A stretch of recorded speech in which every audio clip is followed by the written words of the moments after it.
Tactics Sugar Daddy back after a brief hiatus there. We've switched formats here a little bit. I was over on Edibit, and they hit me up with some billing type information. I didn't realize I was on a trial thing, so I didn't really want to pay them a bunch of money every month to promote their website, and I wasn't terribly impressed with the challenges they made anyway. So we're going to start a series here on Code Wars, which I believe is free. So I made my account. I jumped in here. This was the first challenge they had waiting for me. And we'll kick it off. Just get right into it. We'll read the instructions here. If we list all the natural numbers below 10 that are multiples of 3 or 5, we get 3, 5, 6, and 9. And you can think about that. And then take the sum of those numbers that you get, and it turns out to be 23. Finish the solution so that it returns the sum of all the multiples of 3 or 5 below the number passed in. And do note, they put in bold here below, so we're not going to include the value passed in. They have a note: if the number is a multiple of both 3 and 5, only count it once. So you could imagine a number like 15, right? You could hit for either of those. Also, if a number is negative, return 0 for languages that do have them. Okay. So they give us this little stub here. They show us their tests that they run. And yeah, pretty straightforward interface here, I think. But if I kind of gimping around a little bit, that's because I'm absolutely new here. So forgive me if that happens.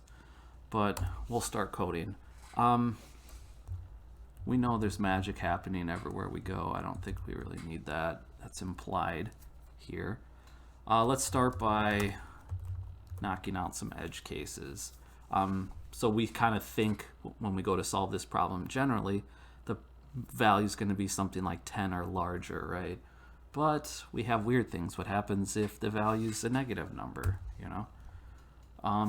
And then we're sort of given the multiples at 3 and 5.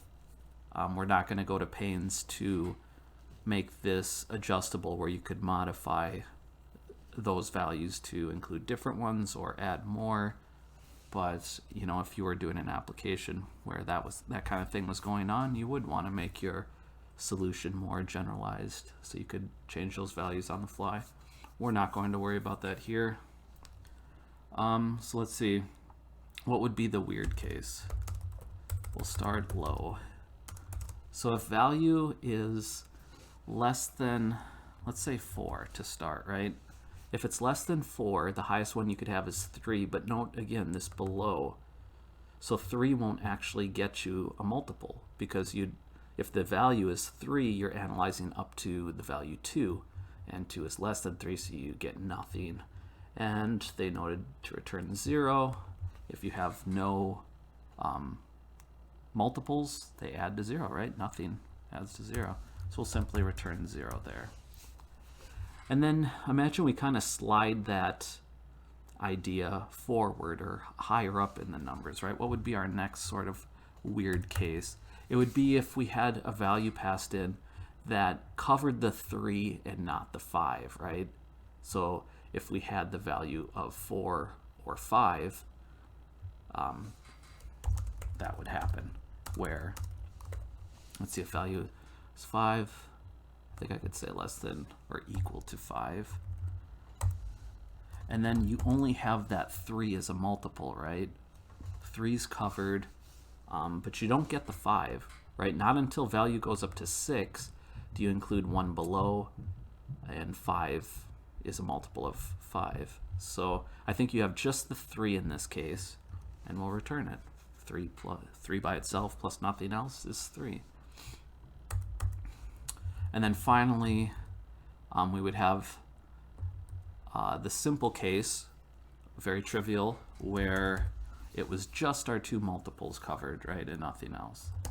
So we could say if value is less than or equal to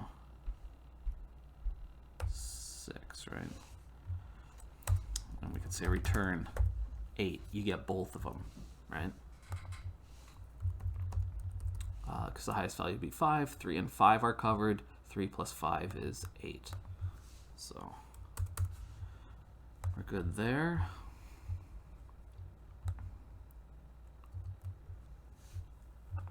And now,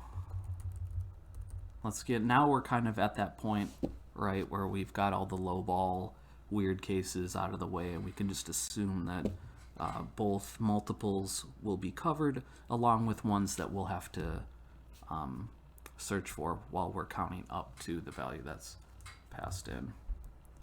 So let's make a collection, call it multiples.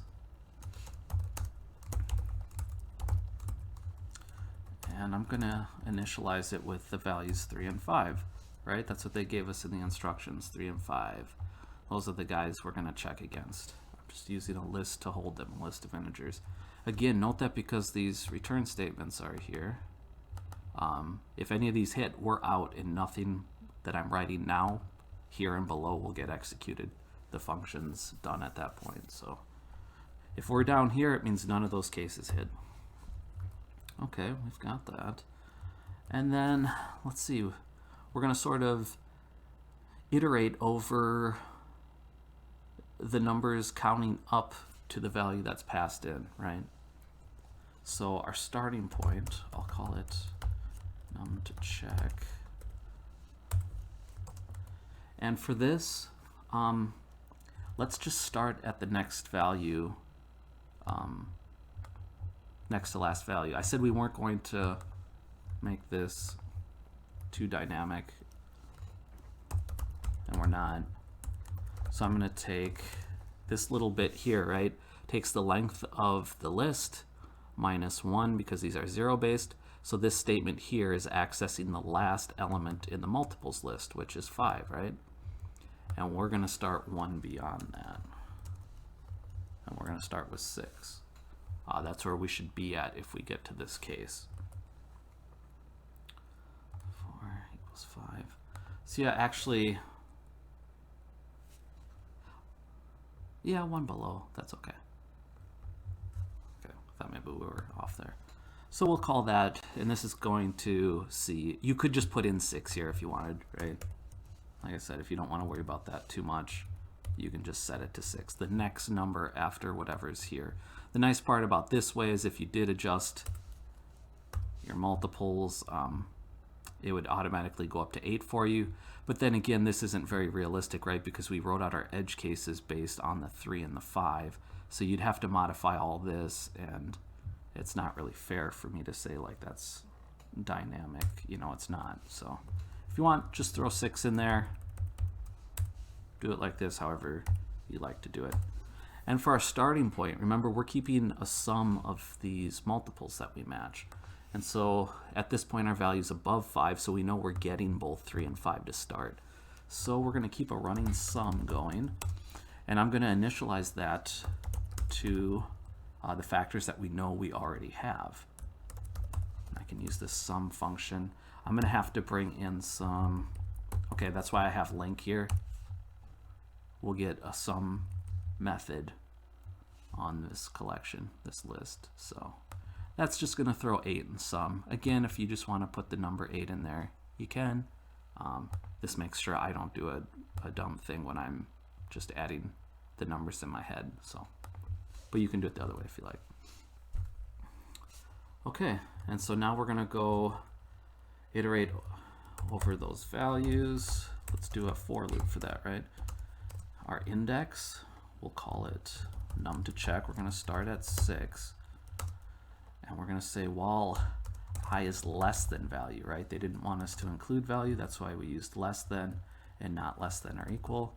And then each time through, we're going to increment our index by 1. We want to touch every integer in that range. So this is going to give us, you know, imagine if the number was 10, it's going to set I to 6 to start. Then it's going to do our code within these brackets. It's going to increment. Then we have 7. Do another round through the for loop. Increments to 8. Increments to 9. It's going to try to increment to 10, but it'll say I is not less than the value anymore. This condition won't hold, and you'll actually won't go inside the braces this time. You would jump past that. So this is going to cover what we need up to 1 less than the value. All right, so what do we got to do while we're checking these numbers? We got to see if at any time, at any iteration through this loop, if I is a multiple of either of the values in here, right? So I'm going to scan through. They are integers. I'll call int multiple in multiples, right? So this is going to check each value in here. In our case, it's going to be 3 and 5. Oh, I really don't like how they offset that. They must like to put their braces on the same line. Sorry. Little pet peeve there. Okay, so we're going to go through, and do you remember how to check if something is a multiple? We covered this in some other challenges. Your friend here is the modulo operator, right? So we can say if I modulo multiple equals 0, that's saying there's no remainder, right? Modulo is like division, but instead it gives you the remainder instead of the quotient. So yeah, if there's 0 remainder, that means it's a multiple, right? That's sort of the definition. So that's what we want. Okay. And what can we do? We know that that's a number to add to our sum, right? Our running sum. Sum started at 8, and we'll just say plus equals, which is the same as saying sum equals sum plus whatever number, but the shorthand is nicer. And we're just going to add that number to the list, right? In the case of 10, it was 6. 6 would be our first number. 6 is a multiple of 3. It's 3 times 2, right? So then you would add that 6 to your sum, and you go up to 14, and you continue like that. At this point, right, they told us that if one of the multiples matches, then you don't have to check the other one. You don't want to count it twice. So for that reason, I'm going to give this break command, which looks for a repeated loop, the first one it finds, which in this case is a for each. And if that is called, it's going to break out of this scope, and it'll be back in the main for loop. That's what break does. It'll break out of this for each, not this for. If you put a break out here, this would get outside your outer for loop. So something to keep in mind. Okay, that's good. And then, sort of when we're done, that means we've gone through all of the numbers up to value -1. So I think our work's done. We can return sum. I'm sorry, just return the sum. That should be it. Okay, and then I included this using system because I wanted to put some print statements in that could allow us to watch the program executing. And then if you're wondering about collections generic, I needed to bring that in to use the list class. So, and with the brackets here where I could specify the type, that's why I used the system collections generic and not system collections.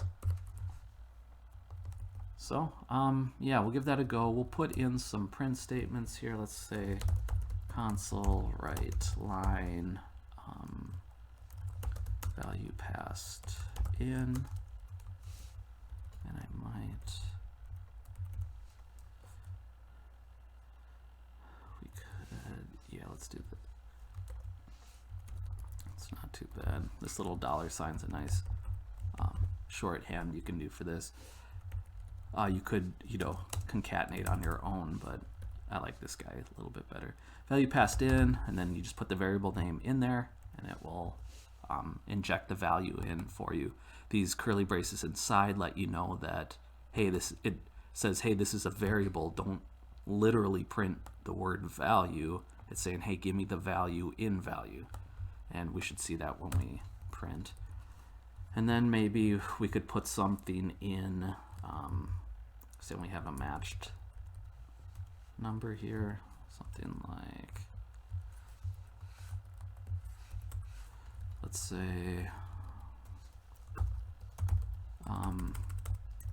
found multiple, and we'll put in I, right? I is the one we found, and that should tell us for the ones that we hit. And anything else we want to say? We could say can print out what the sum is at any point. We'll say sum updated to, we'll put the sum in there.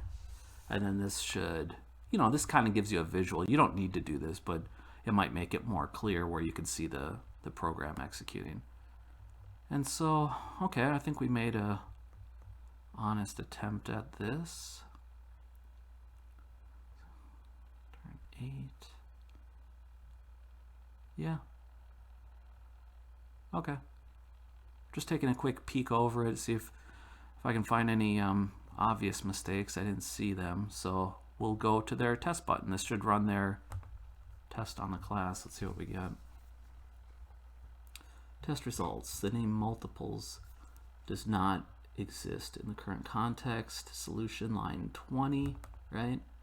Spot 33. It's nice to have the lines marked for us. What did we do here? Oh, look what I did. Okay, this is a good one. Feel free to pause the video and make sure you find it. If you're back, spelling matters, right? Can't blame the computer for that one. I had multiplies when I wanted multiples, and I did it again down here, but for some reason I didn't do it in here, so that's pretty sloppy on my part. Totally fair to get called on that.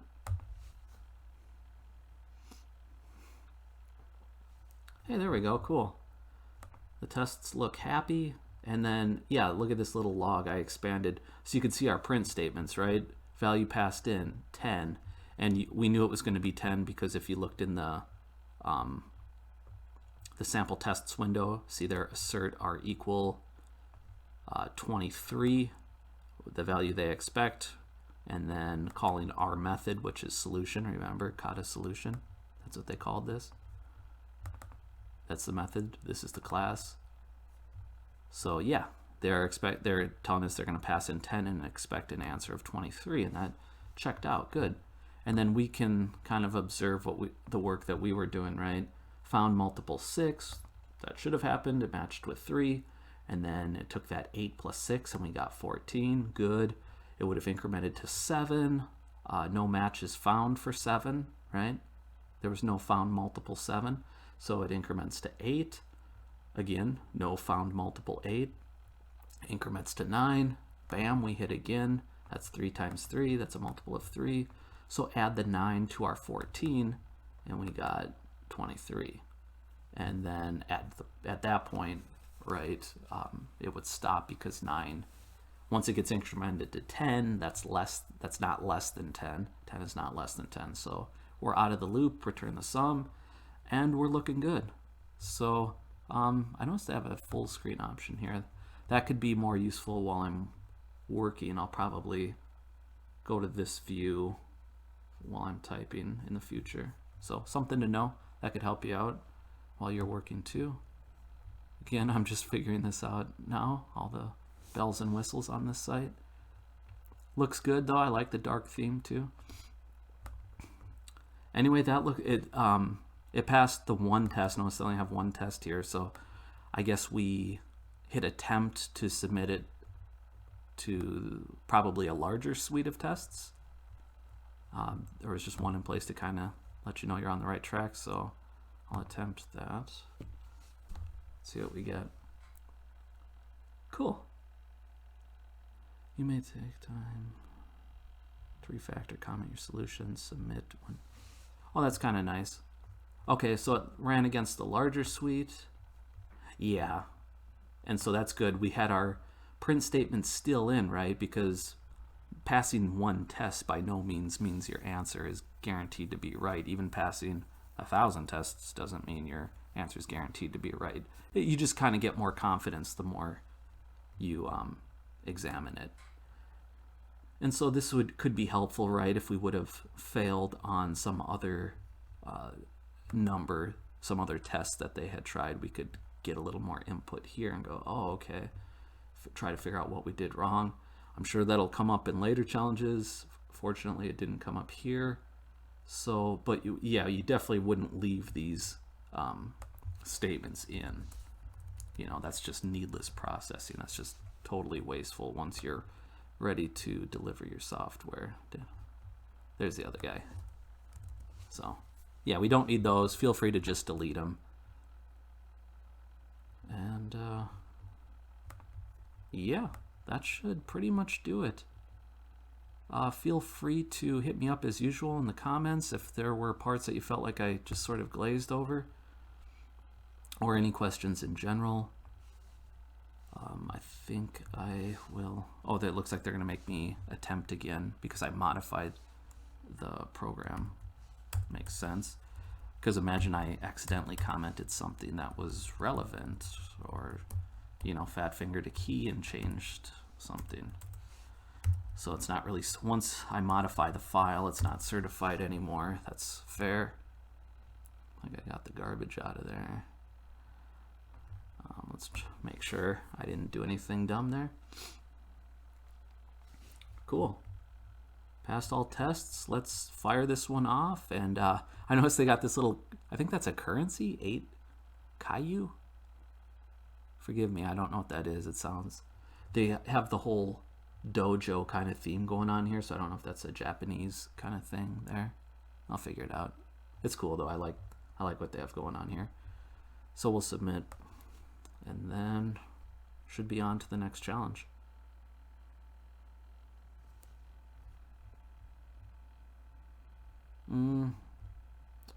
Not really sure. They didn't pop up any kind of confirmation, I guess. That, oh. Okay. Multiples of 3 or 5 show.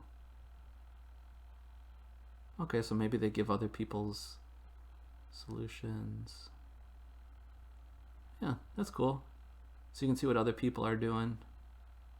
These people had some nice compact solutions, and that would be, you could have, that'd be worthwhile to look over some of those and see how other people did it.